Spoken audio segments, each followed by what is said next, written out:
वैशाख महीने में बाबा शंकर को जो चढ़ाया जाता है और 1000 अश्वमेध यज्ञ का पुण्य फल हम प्राप्त कर लेते हैं। मंदार और शमी ने दोनों ने मिलकर भगवान शिव की आराधना करी और देवादिदेव महादेवों ने वर दे दिया, सुनो शमी और सुनो मंदार, यदि कोई भूल से भी आपकी पत्ती, आपका पुष्प मुझे समर्पित कर देगा, सुनो मंदार, सुनो शमी, अगर कोई भूल से भी आपकी पत्ती, आपका पुष्प मुझे समर्पित कर देगा, उसे 1000 अश्वमेध यज्ञ के स्नान का जो पुण्य होता है वो एक क्षण में प्राप्त हो जाए। 1000 अश्वमेध यज्ञ का पुण्य, 1000 अश्वमेध यज्ञ का पुण्य एक क्षण में प्राप्त हो। ये मंदार, ये शमी, 1000 अश्वमेध यज्ञ का पुण्य एक साथ। शमी की पत्ती देखिए आप लोगों ने, जम के तो बोले जरा, देखिए मंदार पुष्प भी देखा हुआ है। अब शमी की जो पत्ती होती है, उस शमी की पत्ती को भगवान देवादिदेव महादेव पर चढ़ाने का, शमी की पत्ती जो होती है, उस शमी की पत्ती को चढ़ाने का एक नियम भी होता है। थोड़ा सावधानी से सुनना इस नियम को, जो आपके जीवन को सार्थक बना सकता है। शमी की पत्री को चढ़ाने का एक नियम है, बड़ा सुंदर नियम, आपके जीवन में उतारने लगा। महाराज, जब सारा श्रृंगार मेरे देवादिदेव महादेव का हो जाए, बहुत ध्यान से सुनना, ये प्रसंग आया नहीं पहले, आज अगर कुबेरेश्वर बाबा की पावन धरा पर यह प्रसंग निकला है तो उसको ध्यान से सुनिए। पत्ती, शमी की जो पत्ती होती है, उस शमी की पत्ती को कब, कैसे और कहां चढ़ाना चाहिए, और शमी की पत्ती का फल क्या होता है, वो भी अभी अपन समझ लें उसको। शमी की पत्ती, संपूर्ण स्नान भगवान का हो जाए, संपूर्ण स्नान आप समझे उसको। जैसे ये शिवलिंग है, जलाधारी, जल निकल कर जाने का स्थान, गणेश, कार्तिकेय, अशोक सुंदरी, जलाधारी मतलब माता पार्वती जी का हस्त कमल, शिवलिंग शिव का स्वरूप, ऊपर जो जलाधारी लगी है उसमें से एक एक बूंद जो पानी नीचे गिर रहा है, जो पानी नीचे गिर रहा है, शिव जी की बेटियां जया, विषहरा, शामली बारी, दौतली, देव, शिव जी की पुत्री बेटियां। जब देवादिदेव महादेव को शमी का पत्ता चढ़ाया जाता है, कब चढ़ाते हैं, जब आपने संपूर्ण जलाधारी को हाथ से साफ कर दिया हो, शिवलिंग पर जल चढ़ा दिया हो, शिवलिंग का पूरा श्रृंगार आपने कर दिया हो, संपूर्ण श्रृंगार मेरे देवादिदेव महादेव का हो गया, संपूर्ण श्रृंगार। बाबा को चंदन का लेपन, अबीर, गुलाल, अक्षत, बेलपत्र, धतूरा, जो भी तुम्हें चढ़ाना है सब कुछ तुमने चढ़ा दिया, सारा श्रृंगार मेरे देवादिदेव महादेव का हो गया।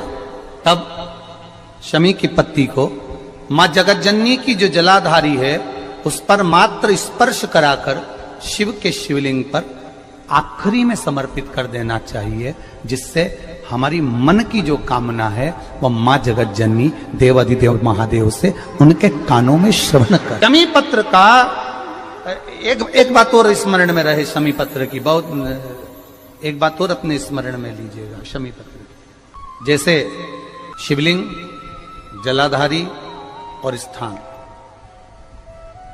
जब बहुत ज्यादा मात्रा में दरिद्रता होती है, बहुत ज्यादा मात्रा में बहुत कष्टमय जीवन, जब तुम्हारी चित्त वृत्ति में आए, जब तुम्हारे मन में आए, धन भी नहीं है, पैसा भी नहीं है, बहुत दरिद्रता का जीवन है, बहुत दुखी जीवन है, तब बेलपत्र और शमी पत्र का प्रयोग जरूर करके देखना। प्रैक्टिकल करने में कुछ नहीं जाता, प्रैक्टिकल करने में क्या जाता है, करके देखना। उस समय पर वो कहते हैं ना कि कोई कहने वाला कह दे कि महाराज जी, वो एक महाराज प्रवचन दे रहे थे और प्रवचन में देते देते देते देते किसी ने, महाराज जी प्रवचन दे रहे थे कि मदिरा का पान नहीं करना चाहिए, नहीं पीना चाहिए, गलत है, नाली में पड़ा होता है, व्यसन में पड़ा होता है, ऐसा पान ना करो। एक महाराज का पेचेन वाला खड़ा हो गया, उसने खड़े होकर कह दिया, ओ महाराज तुम इतनी बड़ी बड़ी बात कर रहे हो, तुम्हारा सगा भाई तो पी के नाली में पड़ा, गटर में पड़ा, महाराज जी को क्रोध नहीं आया, समझ थी।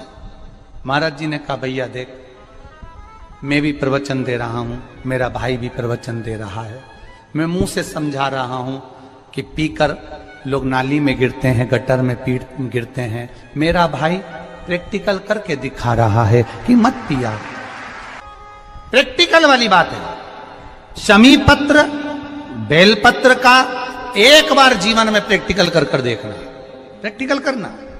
जैसे आपको कहा कि आपका विश्वास अगर पक्का है, भरोसा अगर दृढ़ है, और शंकर के प्रति अगर आपका विश्वास पक्का है, शंकर कह रहे हैं, मां उमा से, मां पार्वती से मेरा महेश कह रहा है, मेरा बाबा भोलेनाथ, मेरा बाबा विश्वनाथ, मेरा त्रिकालदर्शी कैलाशी अविनाशी कह रहा है कि हे पार्वती,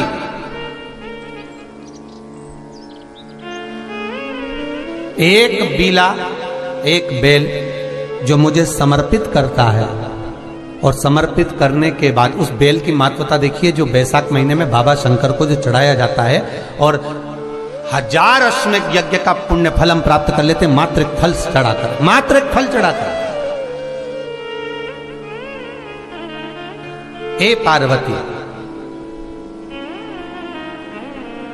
संसार का मनुष्य जब मुझे वो बेलपत्र समर्पित कर, वो बेल का फल समर्पित करता है, पार्वती वो फल जो मुझे चढ़ता है, फिर मैं भले नर्मदा के जल से निकला हुआ कंकर शंकर क्यों ना हूं, फिर चाहे मैं गंगा के जल से निकला हुआ कंकर शंकर क्यों ना हूं, चाहे फिर मैं यमुना के जल से निकला हुआ कंकर शंकर क्यों ना हूं, चाहे मैं सरयू के जल से निकला हुआ कंकर शंकर क्यों ना हूं, चाहे मंदाकिनी के जल से निकला हुआ कंकर शंकर क्यों ना हूं, ए पार्वती, फिर जो भी शिवलिंग पर वो बेल समर्पित होता है, वो बेल उठाकर जीव अपने कार्य में ले सकता है। ये मां उमा से कह रहा है। तो उस बेल की महत्वता जानेंगे।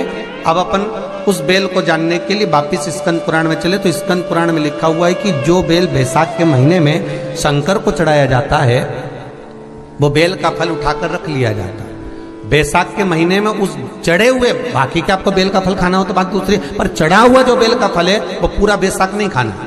बैसाख के बाद में अगला जो महीना आए, उस महीने के अंदर उस फल के अंदर का गुर्दा निकालकर उसको सुखा लीजिए, और सुखाकर जिस व्यक्ति को पत्थरी की बीमारी हो, और जिस व्यक्ति को पेट में बहुत भोजन पचता ही नहीं है, पूरा शरीर पाचन क्रिया बेकार हो गई, उस व्यक्ति को केवल 7 दिन तक शंकर पर चढ़ा हुआ वो बेलपत्र प्रदान कर दीजिए, पत्थरी भी बाहर और पाचन क्रिया भी ठीक, जिंदगी भर तकलीफ नहीं।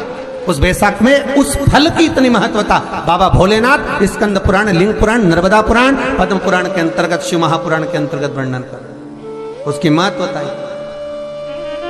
वो बेल का फल साधारण नहीं हो सकता। अब मंदार का जो पुष्प होता है, आंकड़े का जो फूल होता है, एक सफेद कलर का भी होता है और एक गुलाबी कलर का भी होता है। देखा है आप लोगों ने? बोलो, जम के बोलो, देखा है ना? गुलाबी कलर का जो पुष्प होता है, वो आप मंदार का, आंकड़े का जो गुलाबी कलर का पुष्प होता है, आप टीवी पे देख रहे होंगे, एक सफेद देख रहे होंगे, एक मंदार का गुलाबी फूल, नीला कलर का फूल देख रहे होंगे। जो नीला कलर का जो पुष्प होता है, गुलाबी कलर का जो आंकड़े का फूल होता है, प्रयास करना, जब किसी विषम परिस्थिति में फंस गए, विषम परिस्थिति, जब आपको लग रहा है कि मुझे बहुत भय लग रहा है, कुछ बुरा होने वाला, आपको लग रहा है आज मेरी उल्टी आंख बहुत फड़क रही है, कुछ गड़बड़ होने वाला, आपको लग रहा है मेरी सीधी आंख फड़क रही, कुछ गड़बड़ होने वाला, तब केवल वो नीला जो गुलाबी पुष्प है मंदार का, उसको कहीं से लाकर शिवालय में अशोक सुंदरी वाली जगह पर स्पर्श कर कर शिवलिंग पर आप चढ़ा दीजिए। आपकी विषम परिस्थिति कैसी भी होगी, वो रास्ता बनाकर बाहर निकल जाएगी, आपको फंसना नहीं, परेशान नहीं।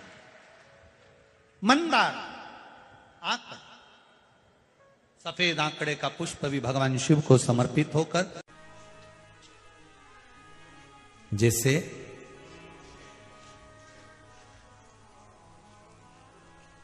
बेले के फल का गुर्दा, बेल का जो फल होता है, बेलपत्री का फल, उसका जैसे गुर्दा, उसके अंदर का जो भाग होता है बेल का, वो गुर्दा,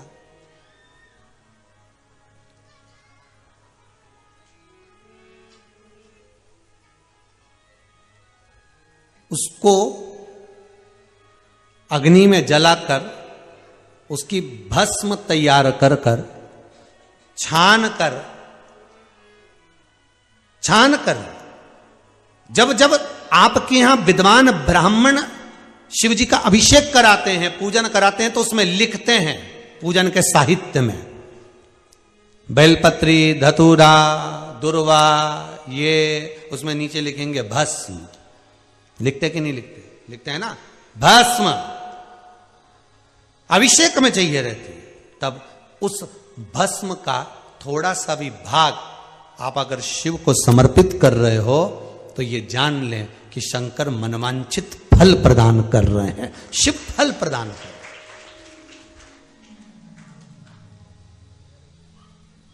महाराज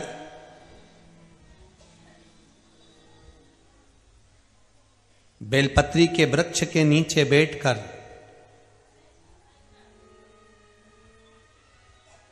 हाथ में एक बेलपत्र का पत्ता रखकर